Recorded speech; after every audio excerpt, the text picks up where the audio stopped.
Max Blumenthal joins us now. Max, always a pleasure, my dear friend, and thank you very much for sharing your time with us. We've been running this clip, which I know you've seen, but I'd like to start with it. Chris, cut number 9. The difference is that now, finally, an Israeli newspaper, Haaretz, has acknowledged this, and more Israeli military sources have come forward. The reporting from Haaretz says, according to one source, that the order was to turn the south of Israel, that frontier with Gaza, into a killing zone, which is exactly what happened. It underscores that Israel has no concern for civilian life, not just inside Gaza, but also its own people, because it did not want to have Hamas take captives that could be used for negotiations to free Palestinian hostages. And that's been lost here.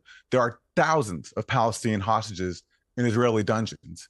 And a major goal of Hamas here was to take captives and use them as leverage to free Palestinians who have been in Israeli dungeons for years and years and years.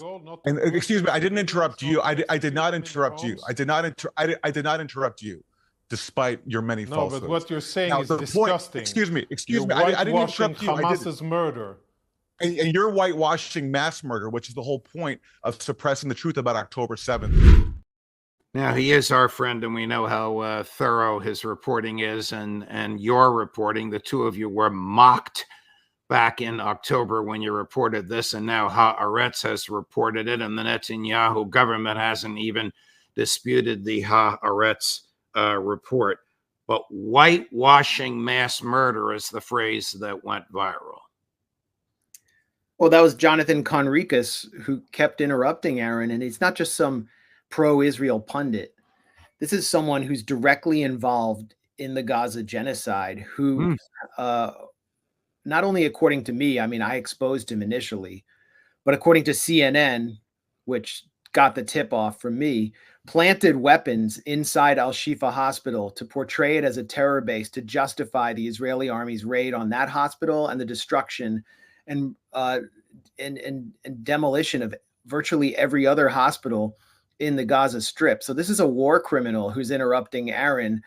This is a guy who should be, you know, if the people were actually in charge in the United States, extradited, thrown in a supermax prison, and have to have kosher soap on a rope for the rest of his life, not someone who deserves to be in debates. So that was just bizarre for me to see Aaron actually have to go up against someone who's actually a war criminal. Wow. But stepping back, Aaron is talking about one of the biggest scandals of the war, and I'd say one of the biggest scandals of the last year or so. And this is the Hannibal Directive, the mass Hannibal Directive, which was that every Israeli soldier, anyone in the field on October 7th, was given permission to abandon all firing regulations and encouraged to attack any car that was returning to the Gaza Strip, including with artillery. We didn't learn this from Haaretz. Haaretz reported a lot of the reporting that we put together at the Gray Zone, Electronic Intifada, and others did, and therefore validated it and vindicated us after we were attacked by, not once, not twice, not 3 times, but 4 times by Haaretz itself.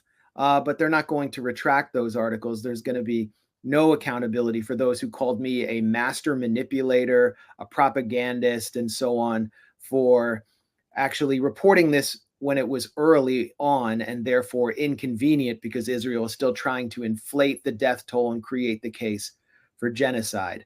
So when we look at what happened on October 7th, this is an attack that was referred to by Vice President Kamala Harris as the worst atrocity against the Jewish people since the Holocaust. Those were her exact words. And now we know that Israel was directly involved in that worst atrocity against the Jewish people since the Holocaust and may have killed hundreds of its own citizens. It's a huge scandal. And while you were doing your intro, Judge, I decided to look at the front page of the Washington Post because the Israeli army just released its investigation of failures on October 7th. Which is why that Haaretz article had to come out containing. Right. John Mearsheimer told us that report was coming out any day now, and here it is 20 minutes after we finished our conversation. Have you had a chance to look at it?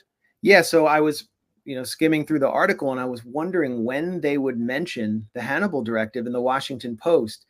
And you have to get to the final series of paragraphs to get to some of the most scandalous events on October 7th. For example, that one of the highest ranking generals in the Israeli military, Brigadier General Barak Hiram, ordered an Israeli tank to fire on a home filled with Israelis who were held captive by Hamas militants, killing 14 Israelis. This was a scandal that we helped expose, at least in the English language, at the Gray Zone, and which was censored in Israeli media. And now it's buried 9 months later in a Washington Post article. I would think this would be a bright, screaming headline that Israel may have killed hundreds of its own citizens. So the cover-up continues. Did the Netanyahu government challenge what was written in Haaretz? According to Max and you, Haaretz's sources are people in the IDF, as well as documents from the IDF. No, I mean, what the Netanyahu government is trying to do is prevent a parliamentary inquiry, a Knesset panel. It's trying to prevent the Israeli Knesset from impaneling investigators to carry out an investigation into October 7th before the war is over. And it's another reason why Netanyahu keeps dragging this war out. Why Israel is slaughtering so many people across the Gaza Strip is to prevent ceasefire from taking hold, basically trying to twist Hamas's arm. And what would happen if there was a Knesset inquiry? These tend to be more withering and more independent than army inquiries or army investigations. For example, the Knesset found that Ariel Sharon was at least indirectly responsible for the Sabra and Shatila massacre in a Palestinian refugee camp in Beirut in 1982. So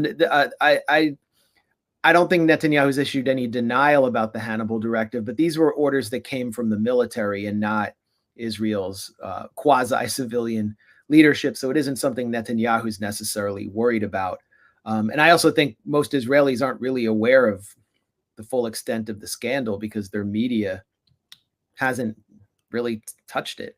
Has the Haaretz article aroused the Israeli public to recognize how ruthless and murderous the government is?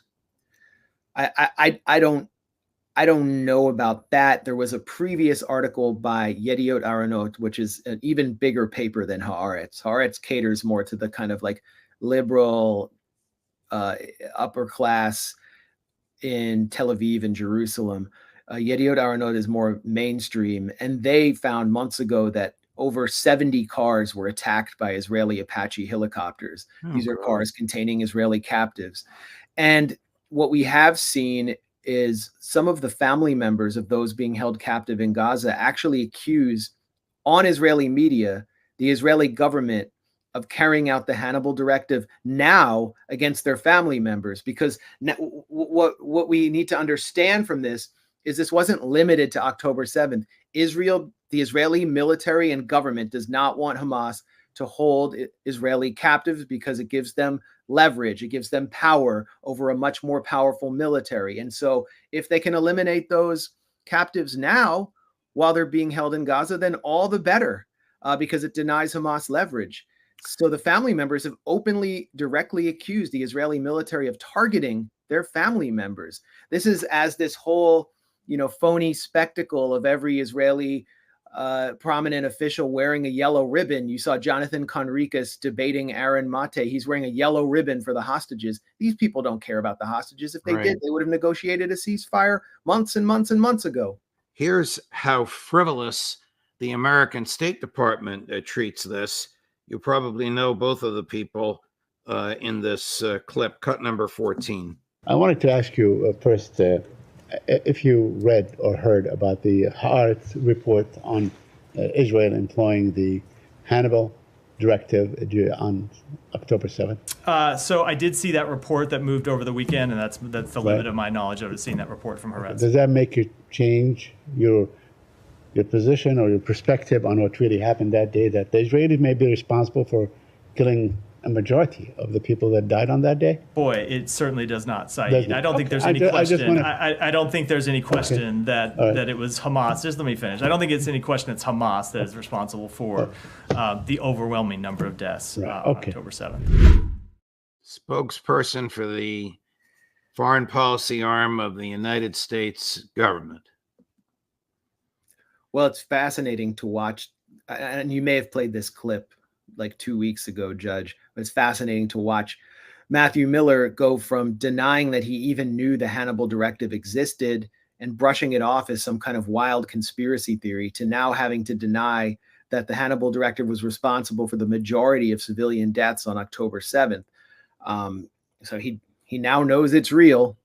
And it does appear that the conspiracy theorists were at least right, that many people were killed. What I'm missing, though, is, it looks like a lot of people were killed at the Nova Electronic Music Festival. There is some footage of people being killed, but I haven't really seen that much showing people being mowed down. What I have seen are these photos that the Israeli government disseminated of hundreds of cars that were roasted, in which Israelis were burned alive in these cars. And they thought we were so stupid that we would think that Hamas militants with their small arms could have done all that. Now we know that's not what happened. So many people must have died.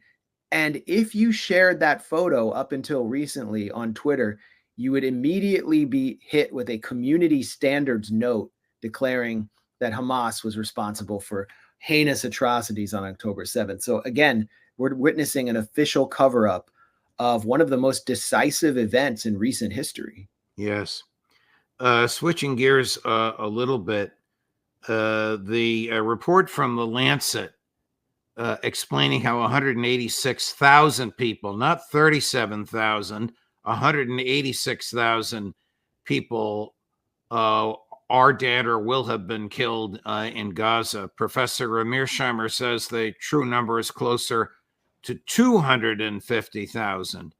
That physicians have a ratio of between 3 and 15 deaths by other causes for every one death by violence, when the causer of the violence also cuts off food, water, infrastructure, housing, and medicine, which is what happened here. Well, I have no way of counting. My interpretation of the Lancet report was that it was a projection of the death toll going forward, which would make sense, be very logical if you consider the conditions in Gaza, in which all aid and food and much food is being blocked deliberately by the Israelis. We know that's been happening. I know from sources on the ground that no food, 2 weeks ago, nothing was going in.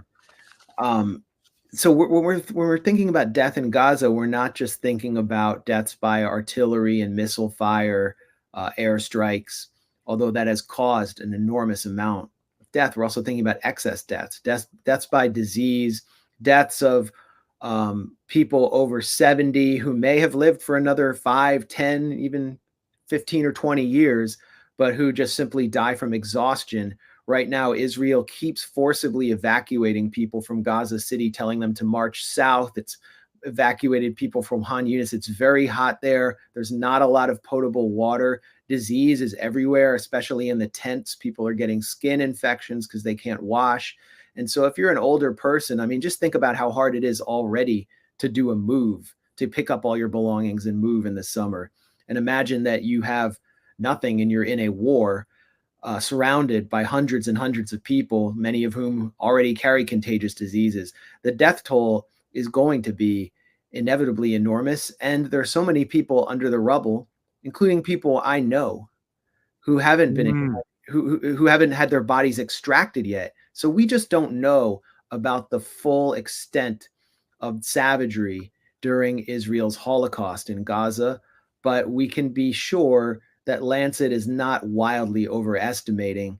At least it would seem logical that this number would eventually. The savagery is overwhelming. Do you know the status of the applications for arrest warrants for Prime Minister Netanyahu and Defense Minister Gallant?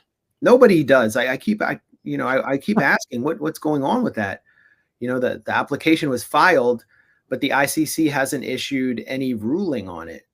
And so, people in Gaza are saying, what happened to this? We thought this might, trigger a ceasefire.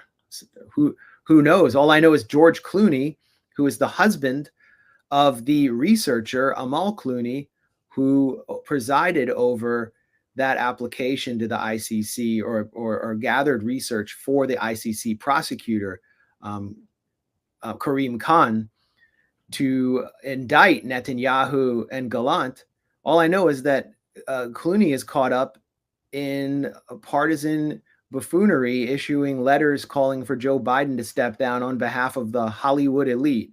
So there doesn't seem to be a lot of action there. And of course, there's no enforcement mechanism. Israel isn't going to go along with it. It's not a party to the ICC Rome Statute.